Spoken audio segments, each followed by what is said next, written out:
Nagsimula ang pelikula sa may sakit na bata na nakahiga sa isang silid, habang ang kanyang desperadong ina ay nagtatangkang gamutin siya. Napansin natin ang isang lalaki na nagngangalang Seth na matamang nakatingin sa bata, at habang nakikita ng bata ang lalaki, hindi ito nakikita ng ina. Ang batang babae sa kalaunan ay isinugod sa ospital, kung saan ang kanyang kondisyon ay tila hindi bumubuti. Ginawa ng mga doktor ang lahat ng kanilang makakaya upang iligtas siya, ngunit sa huli ay pumanaw siya. Pagkatapos ay sumama ang kaluluwa ng bata kay Seth, at natuklasan natin na ang lalaki ay isang anghel na nagbabantay sa mga tao at pinoprotektahan sila sa paraan na hindi nakikita ng tao. Ang kanyang pangunahing responsibilidad ay magpakita sa mga taong malapit ng mamatay at gabayan sila sa kabilang buhay. Tinanong ni Seth ang bata kung ano ang pinakagusto niya sa mundo, na sinagot niya, pajamas. Nang maglaon, nakita natin ang maraming anghel na nakakalat sa buong lungsod. Lumalabas na habang ang mga anghel ay hindi nakakaramdam ng paghawak o iba pang pangunahing pandaman ng tao, nababasa nila ang isip ng mga tao. Dumating si Seth sa dalampasigan para panoorin ang paglubog ng araw kasama ang isa sa mga kasama niyang anghel, si Cassiel. Sinimulan niyang pag-usapan ang namatay na batang babae at kung paano siya tinanong nito kung maaari siyang maging isang anghel na may mga pakpak.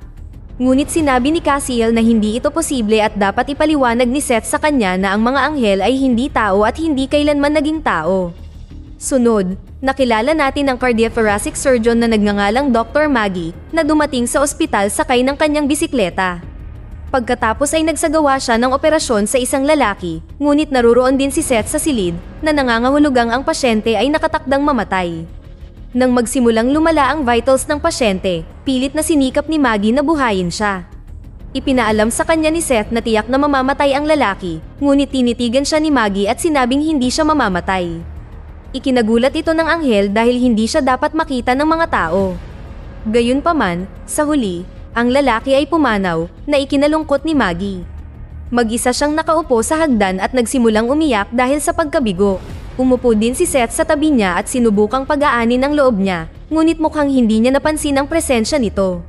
Nang maglaon, nakipagkita si Seth kay Cassiel at nagtanong kung nakita na ba siya ng mga tao.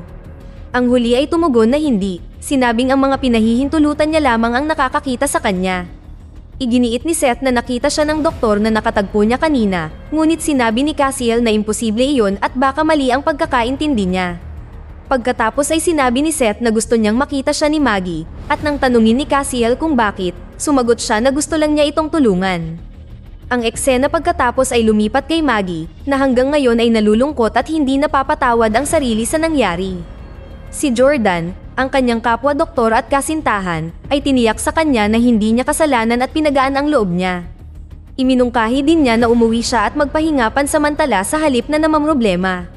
Nagyakap ang dalawa, at napansin nating nasa kwarto din si Seth at nakaramdam siya ng simpatsya sa kawawang babae.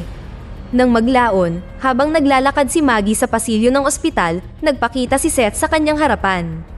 Sinimulan niya ang pakikipag-usap at ibinunyag na narito siya upang makita siya, na ikinagulat ng doktor. Tinanong niya kung okay lang siya, at ibinunyag ni Maggie na hindi niya nailigtas ang pasyente kamakailan. Pagkatapos ay tinawag siya ng anghel sa kanyang pangalan at ipinaliwanag na ang mga tao ay namamatay kapag ang kanilang mga katawan ay nabigo, at hindi niya ito kasalanan. Ipinaalam din niya sa kanya na ang lalaki ay buhay pa, ngunit hindi sa paraang iniisip niya. Nalilito, nagtanong ang doktor kung paano niya nalaman ang kanyang pangalan, kaya itinuro ng anghel ang kanyang badge at umalis. Pagkatapos ay tiningnan ni Maggie ang kanyang badge at nagtaka siya dahil apelyido lang naman ang nakasulat dito. Sa mga sumunod na araw, patuloy na binabantayan ni Seth si Maggie habang nananatiling invisible, at parang nai-inlove na siya sa babae. Sinimulan niyang basahin ang isip nito at napagtanto na palagi rin siyang iniisip nito. Isang gabi, nagising si Maggie at nakakita ng libro sa kanyang nightstand at nalilito. Naisip niya na ito ay regalo ng kanyang kasintahan upang tulungan siyang kumalma. Pagkatapos ay sinimulan ni Maggie ang pagbabasa ng libro at kalaunan ay nasiyahan sa binabasa. Gayunpaman, sa sumunod na araw, nang banggitin niya ito kay Jordan, inamin ng lalaki na hindi siya ang nagbigay nito, na ipinagtaka niya.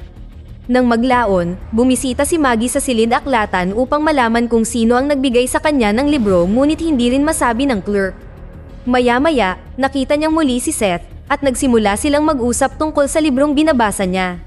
Tinanong ni Maggie kung ano ang trabaho niya, at ipinahayag ng anghel na siya ay sugo ng Diyos. Natutuwa, tinanong niya kung ano ang mensahe nito para sa kanya, na sinagot niya na ibinigay na niya sa kanya. Sa puntong ito, lumitaw ang maraming anghel sa silid-aklatan at tumitig sa kanila, dahilan upang maasiwa si Seth. Dahil dito, iminungkahi niya na pumunta sila sa ibang lugar, at agad na pumayag si Maggie. Pagkatapos ay ginugol ng dalawa ang maghapon sa pamimili at pagkakaroon ng malalim na pag-uusap tungkol sa kahulugan ng kamatayan at ang kanilang mga paniniwala sa paraiso. Sa gabi, tinawag si Maggie sa emergency room, kung saan ang isang pasyente na nagngangalang Messenger ay hindi makahinga sa tubo. Mabilis siyang kumilos para tulungan siya at kalaunan ay pinakalma siya. Samantala, nandoon din si Seth sa kwarto, matamang nanunood. Pagkaalis ng lahat, nagsalita si Messenger ng malakas kay Seth, na inihayag na nararamdaman niya ang kanyang presensya kahit na hindi niya ito nakikita. Dahil dito ay nagulat ang anghel, at nagpasya siyang tahimik na umalis sa silid. Di nagtagal, pumunta si Seth sa bahay ni Maggie, hindi nakikita, at nakikinig sa pag-uusap nila ng kanyang kasintahan. Sinabi ni Maggie kay Jordan kung paano niya nakilala ang isang taong nagngangalang Seth at ginugol ang araw na tinatalakay ang kahulugan ng kamatayan at ang kabilang buhay. Gayunpaman, pinagtawanan lang siya ng lalaki, nagtanong kung siya ba ang uri ng doktor na nagdarasal sa operating room. Medyo nasaktan si Maggie sa sinabi niya kaya mabilis niyang iniba ang usapan. Pagkatapos ay nauwi sa pagiging intimate ang magkasintahan, na nagparamdam sa anghel ng labis na selos. Pagkatapos, nagtungo si Seth sa ospital at ipinakita ang sarili sa harap ni Messenger. Nagsimulang mag-usap ang dalawa, at sa lalong madaling panahon ay naging malinaw na alam ng matanda ang tungkol sa mga anghel. Napagtanto din niyang gusto ni Seth ang doktor at pabirong tinukso ito. Pumunta ang dalawa sa malapit na kainan, kung saan tinanong ni Seth ang matanda kung paano niya nalaman ang kanyang pagkakakilanlan. Sa wakas ay ipinahayag ni Messenger na siya ay dating anghel na piniling maging tao. Hindi naniwala si Seth sa kanya noong una, ngunit ipinaliwanag ng matanda na ang mga anghel ay may malayang pasya. Sinabi niya na kung gugustuhin ni Seth, maaari rin siyang maging tao sa pamamagitan ng pagtalon mula sa mataas na lugar. Kinabukasan, dinala ni Seth ang matanda sa dalampasigan kung saan nagtitipon ang lahat ng mga anghel sa paglubog ng araw. Hinimok niya si Seth na maging tao din, ngunit pinahahalagahan ng huli ang pagiging anghel at iniisip ang lahat ng taglay na mamimiss niya kapag siya ay naging tao. Pagkaraan ng mga araw, muling nakipagkita si Seth kay Maggie, na nalaman ang tungkol sa pagkakaibigan nila ni Messenger. Inimbitahan niya siya sa recovery party ng matanda sa bahay nito, na sinang-ayunan ni Seth na dumalo. Sa kanilang pag-uusap, tinanong niya si Maggie kung mahal niya ang kanyang kasintahan, ngunit hindi niya alam kung ano ang sasabihin. Pagkatapos ay tinanong siya ni Maggie kung bakit palagi itong nagsusuot ng parehong mga damit at kung bakit hindi niya ibinigay sa kanya ang numero ng kanyang cellphone. Tinanong niya kung kasal na siya, ngunit itinanggi ito ni Seth at bigla siyang hinalikan. Ang anghel, na hindi nakaramdam ng kahit ano, ay nagtanong kay Maggie kung naramdaman niya iyon, na lalong ipinagtaka ni Maggie. Pagkatapos ay lumipat ang eksena sa party ni Messenger, kung saan abala si Seth sa pagkuha ng mga larawan kasama ang apo ng matanda. Samantala, sinubukan ni Maggie na matuto ng higit pa tungkol sa kanya mula kay Messenger at nagtanong kung paano sila nagkakilala. Sumagot ang matanda na sila ni Seth ay nagtrabaho sa construction, ngunit hindi siya naniniwala sa kanya. Maya-maya, nang tingnan ni Maggie ang mga larawan kanina, laking gulat niya nang makitang wala si Seth sa larawan. Sa halip na ang kanyang imahe, mayroon lamang isang maliwanag na ilaw sa tabi ng batang babae. Nang maglaon, nakita natin sina Maggie at Seth sa kusina, kung saan tinanong siya ni Maggie tungkol sa kung saan siya ipinanganak at ang kanyang mga magulang. Hindi alam ng anghel kung paano sasagot, at aksidente niyang naputol ang kanyang daliri. Napansin ni Maggie na hindi siya dumudugo, kaya sinadya niyang putulin muli ang kamay nito, ngunit walang nangyari. Ito ay ikinabigla niya, at galit niyang tinawag si Seth na sinungaling. Nang walang ibang pagpipilian, sa wakas ay umamin si Seth at sinabi sa kanya ang katotohanan tungkol sa kanyang pagkakakilanlan. Inamin niya na, sa kabila ng lahat, nahulog ang loob niya rito. Ngunit hindi naniniwala si Maggie at galit na hiniling sa kanya na umalis, na agad niyang ginawa. Sa mga sumunod na araw, patuloy na iniisip ni Maggie si Seth at naging napakalungkot. Pagdating niya sa ospital isang umaga, biglang nag-propose sa kanya si Jordan. Nagbigay siya ng taus-pusong pahayag tungkol sa kung paano magiging perpekto ang kanilang pagsasama at humiling sa kanya na pakasalan siya. Napagtanto ni Maggie na hindi niya ito mahal, ngunit humingi pa rin siya ng panahon upang pag-isipan ito. Nang maglaon, nakipagkita ang doktor kay Messenger at nagtanong kung bakit pinapayagan ng Diyos na magkatagpo ang mga tao kung hindi sila magkakasama. Pagkatapos ay ibinunyag ng matanda na si Seth ay anghel ng kamatayan na hindi nakakaramdam ng anuman, walang takot, hindi nahahawakan, hindi nagugutom at siya ay immortal. Gayunpaman, handa si Seth na isakripisyo ang lahat ng ito para kay Maggie dahil mahal siya nito higit sa anuman. Nang marinig ito, nagulat ang babae at nagtanong kung paano nalaman ni Messenger ang lahat ng ito. Pagkatapos ay isiniwalat niya na ito ay dahil siya ay dating anghel na nagpasya na maging tao. Pagkatapos, pumunta si Maggie sa silid aklatan kung saan sa wakas ay nakita niya si Seth pagkatapos ng ilang araw. Tuwang-tuwa si Seth na makita siya, ngunit biglang nag-iba ang kanyang kalooban nang ihayag ni Maggie na narito siya upang magpaalam. Inamin ni Maggie na nag-propose si Jordan sa kanya at balak niyang tanggapin ito. Nang marinig ito, sinabi ni Seth na hindi niya mahal si Jordan, ngunit sinabi ni Maggie na hindi ito mahalaga dahil pareho silang tao. Pagkatapos niyang sabihin iyon ay umalis na siya doon. Ang anghel ay labis na nalungkot sa pag-ikot ng mga pangyayari at nagpasya siyang gumawa ng marahas na aksyon. Umakyat siya sa tuktok ng mataas na gusali na ginagawa pa at tumalon mula roon. Maya-maya, nang sa wakas ay nagising si Seth, napansin niya na nakakaramdam siya ng matinding sakit at nagdugo sa unang pagkakataon.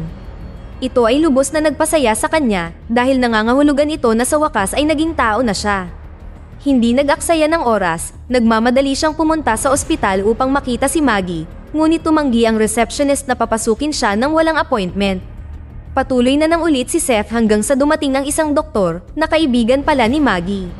Pagkatapos ay isiniwalat niya na pumunta si Maggie sa kanyang cabin sa Lake Tahoe para sa isang bakasyon kasama si Jordan. Nang marinig ito, medyo nanlumo si Seth, ngunit nagpa siya pa rin subukan. Gayunpaman, habang nasa daan, nilapitan siya ng ilang magnanakaw na brutal na binugbog siya para pagnakawan siya. Walang pera si Seth, ngunit kinuha pa rin nila ang kanyang sapatos bago siya tuluyang binitawan. Ang sugatan na lalaki ay nakatayo sa tabi ng kalsada, humihiling ng sakay mula sa maraming tao. Hindi siya pinansin ng karamihan sa mga tao hanggang sa ang isang mabait na estranghero ay sumang-ayon na tumulong. Pagkaraan ng ilang oras, sa wakas ay dumating si Seth sa cabin, kung saan natagpuan niya si Maggie na mag-isa. Nabigla si Maggie nang makita ang kanyang sugatang kalagayan at naantig sa katotohanang isinuko nito ang kanyang walang kamatayang buhay para sa kanya. Habang ginagamot ni Maggie ang kanyang mga sugat, tinanong ni Seth kung huli na ba siya at kung tinanggap niya si Jordan. Ngunit ipinahayag ni Maggie na hindi niya ito magagawa dahil hindi niya ito mahal. Ito ay lubos na nagpasaya kay Seth at hinalikan siya sa unang pagkakataon bilang isang tao at sa wakas ay nag-ibigan sila sa gabing iyon. Kinaumagahan, naligo si Seth habang si Maggie naman ay maghahanda ng almusal para sa kanila. Pagkatapos ay nagpasya siyang pumunta sa isang kalapit na convenience store at mamili. Habang nakasakay sa kanyang bisikleta pabalik sa burol, binitawan niya ang manibela at ninamnam ang kaligayahan. Ngunit ilang sandali pa, sa kasamaang palad ay hindi niya napansin ang isang paparating na malaking truck at naaksidente. Di nagtagal, dumating si Seth sa pinangyarihan at nataranta nang makita ang kalagayan ni Maggie. Nagpasya siyang tumawag sa ospital, ngunit sinabihan siya nito na huwag nang mag-abala. Alam ni Maggie na hindi niya kakayanin at ipinahayag ang pagmamahal kay Seth. Humingi siya ng paumanhin sa maagang pag-alis, ngunit tumanggi si Seth na pag-usapan ito. Si Maggie, na naghihingalo, ay nakakita ng isang anghel sa tabi niya, samantalang si Seth, na ngayon ay isang ordinaryong tao, ay walang nakikita. Gayunpaman, alam ni Seth na nandoon sila at bumulong kay Maggie na huwag tumingin sa kanila. Nang tanungin siya ng anghel kung anong bahagi ng buhay ang nagustuhan niya, sumagot siyang si Seth bago pumanaw. Kasunod ng libing ni Maggie, si Seth ay nahulog sa malalim na depresyon at ginugol ang kanyang mga araw sa pagluluksa sa kanyang nawalang pag-ibig.